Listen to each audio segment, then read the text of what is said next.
सौराष्ट्रे सोमनाथं च श्रीशैले मल्लिकार्जुनम् उज्जैन्यां महाकाल ओंकार ममलेश्वरम् परल्यां वैद्यनाथं च डाकिन्यां भीमशङ्करम् सेतुबन्धेतुरामेशं नागेशं दारुकावणे वाराणस्यां तु विश्वेशं त्र्यम्बकं गौतमी तटे हिमालये तु केदारं कुशमे सन्त शिवालये एतानि ज्योतिर्लिङ्गानि सायं प्रातः पठिन्नरा सप्तजन्म कृतं पापं स्मरणेन विनश्यति। तो वृषभ राशि वालों, 7 तारीख का दिन ग्रह नक्षत्र दिखाई दे रहे हैं आपके लिए। शुक्रवार का अवसर, अष्टमी तिथि और इस दिन होलाष्टक आरंभ हो रहे हैं। ग्रह भी परिवर्तन की तरफ जा रहे हैं और ये परिवर्तन आपके लिए मंगल के साथ चंद्रमा विराजमान होकर ये आपके लिए कल्याणकारी योग बनेगा। आपके मनोमस्तिष्क को एक कर कर प्रयास से, बुद्धि और सामर्थ्य से, मन और सामर्थ्य साहस दोनों एक दिशा में काम करने के योग अच्छे से बनाते दिखाई दे रहे हैं। लेकिन ध्यान रखिएगा, शत्रु बैठे हुए हैं आपके लगातार, जो आपको कष्ट देने के योग बना सकते हैं। आपके सम्मान को, आपके कर्म के सफलता को कोई और क्रेडिट ले आने के लिए रास्ता बनाता दिखाई दे रहा है, तो उसका ध्यान रखना पड़ेगा। होलाष्टक भी आरंभ हो गए हैं और होलाष्टक में क्या होता है, कई बार नेगेटिव एनर्जी बहुत परेशान कर देती है।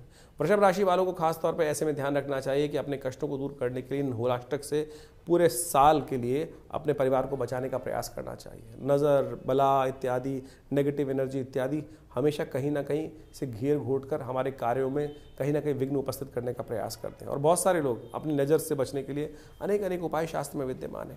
होलाष्टक उसके लिए बहुत इंपॉर्टेंट दिन माने जाते हैं। कहा जाता है कि इन दिनों में विशेष तौर पर भगवान शिव जब आराधना कर रहे थे, साधना में थे, तो कामदेव ने उनकी साधना से उठाने के लिए उनको अपने अस्त्रों का प्रयोग किया था और जैसे ही क्रुद्ध में शिव का तीसरा नेत्र खुला तो वो भस्म भी हो गए थे। तो कहा जाता है कि इन दिनों में बहुत ज़्यादा कामातुर होकर बहुत ज़्यादा वासना की बातें परेशान कर सकती हैं, तो ऐसे में ध्यान रखते हुए कार्य करने का प्रयास करना चाहिए और कहीं ना कहीं नेगेटिव बातें जो होती हैं वो कष्ट दे सकती हैं। तो शास्त्र में बताया गया है कि होलाष्टक के दिन से अपने घर के या व्यवसाय के बंधनवार बांधने का प्रयास करना चाहिए। आप ऐसे में एक काम करें, आपकी राशि के दृष्टिकोण से हमें दिखाई देता है कि आप पंच पल्लव, 5 पत्ते जो होते हैं आम के, अशोक के और साथ साथ विशेष तौर पर बड़ के और पीपल के इत्यादि के, इन सब के 5 पत्तों को बांधकर पंच पल्लव उपयोग करते हुए अपने घर के मुख्य दरवाजे पर कलावे के साथ, लाल कलावे के साथ यदि बांधकर बंधनवार बना दें तो आपके लिए कहा जाता है नेगेटिव एनर्जियाँ दूर करने का योग बना सकते हैं। इसके साथ मोर पंख का उपयोग अवश्य करें। उस बंधनवार में मोर पंख को साथ में लगा देने से कहा जाता है, जैसे भगवान श्री कृष्ण के सिर पर मोर पंख विराजमान होता है ना, वो क्या होता है, उनको नज़र, भगवान को नज़र बहुत लगती थी और उससे बचने के लिए ही वो मोर पंख सिर पर धारण करते थे। तो ये आपकी बहुत सुंदर हेल्प करेगा, घर के नेगेटिव एनर्जी को प्रवेश नहीं करने देगा, व्यवसाय स्थल में नेगेटिव एनर्जी को प्रवेश नहीं करने देगा। तो इसका उपयोग आप करने का प्रयास कीजिए। देखिए आपके कष्टों को दूर करने के लिए ये होलाष्टक में पूरे वर्ष के लिए आपके लिए कल्याणकारी योग बना के दिखाई देगा। फागुन मास में होलाष्टक भी आते हैं। वो होलाष्टक बहुत महत्वपूर्ण दिन माने गए हैं। यदि फागुन के अनुसार से आप समझें, शास्त्र की विधि के अनुसार से, शास्त्र में कथाओं के अनुसार से, तो इन होलाष्टकों में कोई शुभ कार्य निषेध कहे गए हैं। उसकी 2 कथाएं शास्त्र में बहुत प्रचलित हैं। एक कथा तो ये है कि जब भगवान का जो शंकर थे वो साधना में थे और कामदेव ने उनकी साधना को भंग करने के लिए कामस्त्र का प्रयोग किया था, तो उस समय में भगवान ने कामदेव को भस्म कर दिया था। और दूसरी कथा एक और है कि जब हिरण्यकश्यप और हिरण्याक्ष इत्यादि थे और वहाँ पर भक्त प्रहलाद पर उन्होंने अनेक प्रकार के अत्याचार उपस्थित किए और उन सब अत्याचारों में इन 8 दिनों में भक्त प्रहलाद को भक्ति से विमुख करने के लिए अनेक प्रकार के त्रास दिए गए और अंत में उस भक्त प्रहलाद को अग्नि में उपस्थित कर दिया गया था, जिसको होलिका लेकर बैठ गई थी। और चमत्कार हुआ, भगवान ने वास्तविक तौर पर जो शास्त्र में कथा के अनुसार से कहा जाता है कि भक्त प्रहलाद भगवान की कृपा से बचकर आ गए और होलिका जल गई। तो ये समस्त जो कथाएं हैं ये शास्त्र में कहीं ना कहीं हमारे कष्टों को दूर करने के लिए कुछ सूत्र देती हैं और हम ज्योतिष विज्ञान के माध्यम से आपके समक्ष उन्हीं उपायों को यहाँ उपस्थित करने का प्रयास करते हैं कि जो पुराणों इत्यादि में वर्णित किए गए हैं। देखिए, ज्योतिष को आज की तारीख में कुछ लोगों ने केवल टोटकों पे बांध दिया है और ऐसे उपाय जिनका कोई औचित्य नहीं है उनको करने से कोई फायदा होने वाला है नहीं। ज्योतिष मन का वहम नहीं है। ज्योतिष कोई ऐसा प्लेसिबो नहीं है कि जिसको कह देते हैं कि का शायद कर लो, नहीं। ज्योतिष में जो प्रमाण हैं वो पुराण इत्यादि में बहुत सुंदर तरीके से वर्णित किए गए हैं। कलिकाल में ये हमारा इतिहास है, जो पुराण में कथाएं हैं ये हमारा इतिहास है, ये शास्त्रों में ऋषियों का अनुभव है जो उन्होंने उन कथाओं के माध्यम से वहाँ वर्णित किया है, और उसी के हिसाब से पंचांग का निर्माण किया जाता है, उन तिथियों का निर्माण किया जाता है, उन तिथि में जो उत्सव बताए जाते हैं वो सब के सब वहाँ वर्णित हैं। यदि शास्त्र के दृष्टिकोण से देखें तो इस फागुन मास के अंदर शुक्ल पक्ष के अंदर अनेक प्रकार के व्रत बताए गए हैं। पयोव्रत जिसका वर्णन हमने आपको किया, मधुक तृतीया इत्यादि का व्रत, और अविघ्नकर व्रत भी इसके अंदर आता है जो चतुर्थी को किया जाता है। कहा जाता है कि इस दिन यदि कोई व्यक्ति अपने कष्टों को निवारण करने के लिए, जीवन में हम कार्य करते हैं, विभिन्न प्रकार के कष्ट आते हैं, विभिन्न प्रकार के विघ्न उपस्थित हो जाते हैं, ऐसे में श्री गणेश की सुंदर उपासना करने के उपरांत यदि तिल के जो तिल से भरे हुए यदि कहा जाता है कि मटकों को 5 मटकों को लेकर 4 मटकों को लेकर गरीब ब्राह्मणों को दान कर दिया जाए, गरीब लोगों को दान कर दिया जाए, तिल के तेल का दान कर दिया जाए, तो अनेक प्रकार के कष्टों से निवारण करने का योग बन जाता है। मनोरथ चतुर्थी भी इसी मास में पड़ती है, और कहा जाता है फागुन शुक्ल पक्ष चतुर्थी के दिन स्वर्ण से निर्मित गणेश जी की यदि सुंदर मूर्ति का व्रत कर उनका पूजन किया जाए तो भगवान गणेश समस्त विघ्नों को दूर करने के युक्त है, मनोरथ सिद्धि के योग बन जाते हैं। इसके साथ साथ अर्कपुट सप्तमी का योग भी शास्त्र के अनुसार से बताया गया है।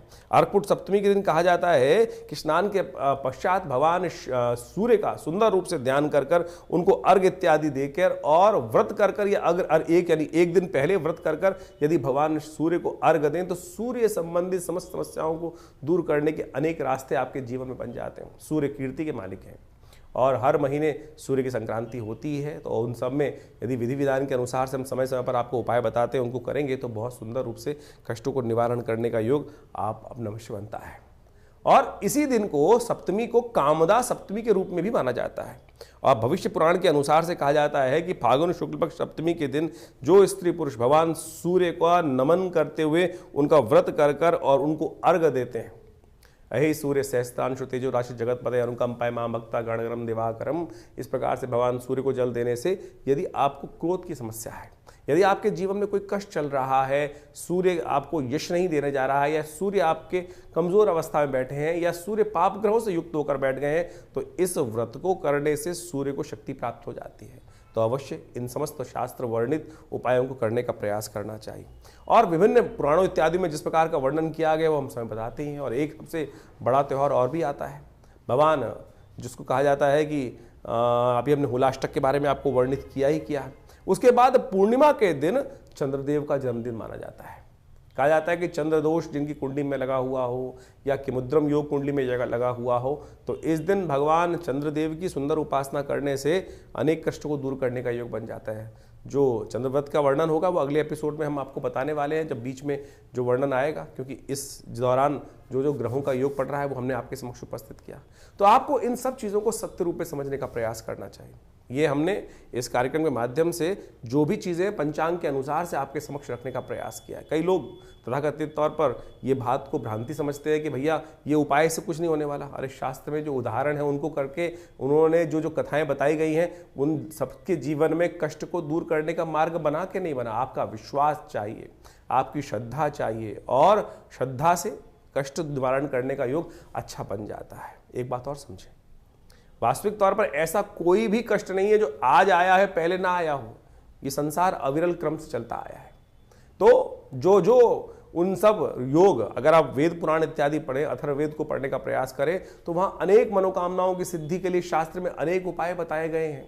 यजुर्वेद इत्यादि संहिता में तो अनेक प्रकार से इन सब चीजों का वर्णन किया गया है। अथर्ववेद के अंदर स्वास्थ्य संबंधी समस्याओं को ठीक करने के रास्ते मिलते हैं, तो यजुर्वेद के अंदर मनोकामनाओं की सिद्धि पूर्णित करने के लिए अनेक उपाय शास्त्र में वर्णित किए गए हैं, जैसे रुद्राष्टाध्यायी। रुद्राष्टाध्यायी के अंदर विभिन्न मंत्र हैं, विभिन्न मनोकामनाओं की पूर्ति के लिए भगवान शंकर से प्रार्थना की जाती है, और सत्य माने भगवान की प्रार्थना से वो समस्त कष्टों का निवारण करके योग बन भी जाते हैं। तो इसलिए अपने मन की शंकाओं को दूर करें। लोग होंगे बहुत सारे जो आपके मन में शंकाएं उत्पन्न करने का प्रयास करते हैं। बहुत सारे इस संसार में भांति भांति के लोग हैं, 5 उंगलियां बराबर नहीं होती। तो कोशिश ये करें कि संसार में जो आपको उत्साहित करने का प्रयास करें, सत्य मार्ग में डालने का प्रयास करें, उनका अनुसरण करने का प्रयास करें। एक पुरानी कहावत है उन लोगों के बीच में ना रहें जो आपको हतोत्साहित करते हों, जो आपके धर्म पे आक्षेप करने का प्रयास करते हों, जो आपको पदभ्रष्ट करने का प्रयास करते हों।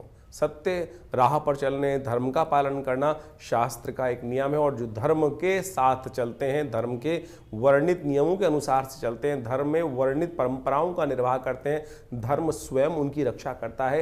ये शास्त्र में अद्भुत रूप से वर्णित किया गया है। ज्योतिष बिल्कुल सनातन की एक सुंदर परंपरा है, और धर्म से विमुख होकर ज्योतिष का कोई जो निदान पार्ट है उसका तो कोई लाभ मिलेगा ही नहीं है। तो इसलिए निदान चाहते हैं तो अपने आप को सरल करने का प्रयास करें। हमने समस्त कार्यक्रम के माध्यम से आपके समक्ष पूरा जो वर्णन था ग्रहों का इस समय का, उसके समक्ष आपको वर्णित किया है, और आशा करते हैं कि प्रयास जो आप करेंगे सही दिशा में, जो उपाय सरलतम उपाय हमने आपके समक्ष रखे हैं, और उन सबको कर आप अपने कष्टों का निवारण भी कर सकते हैं बिल्कुल। और हम रविवार को विवेकानंद योग आश्रम में एक बड़ा कार्यक्रम अब आरंभ करने का हमने सुंदर प्रयास किया है।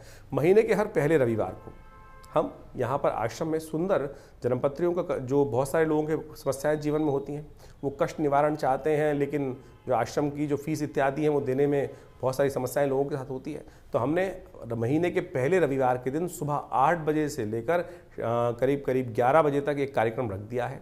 उसमें आप जो भी आना चाहें आश्रम पे आना पड़ेगा, फ़ोन पे बात नहीं हो पाएगी, और वहाँ आश्रम पर आकर अपने प्रश्नों का समाधान निःशुल्क रूप में जान सकते हैं। बिल्कुल कोई फीस नहीं रखी जाएगी रविवार वाले कार्यक्रम में। सुबह 8 बजे से लेकर पहले रविवार के दिन, हर महीने के पहले रविवार के दिन करीब सुबह 8 बजे से लेकर 11 बजे तक एक कार्यक्रम रहेगा। यज्ञ भी होगा उसमें अंदर, और आपके प्रश्नों का समाधान देने की सुंदर व्यवस्था आश्रम की तरफ से रख दी गई है। दिल्ली में विवेकानंद योगाश्रम जमुना पार्क लक्ष्मी नगर में स्थित है। फ़ोन नंबर्स आपके सामने स्क्रीन पर चल रहे हैं। आप जो भी अपनी प्रश्न हो उनको व्हाट्सएप के माध्यम से भी भेज सकते हैं, और पर्सनली रविवार के दिन आकर उनका निदान भी जान सकते हैं। धन्यवाद, नमस्कार।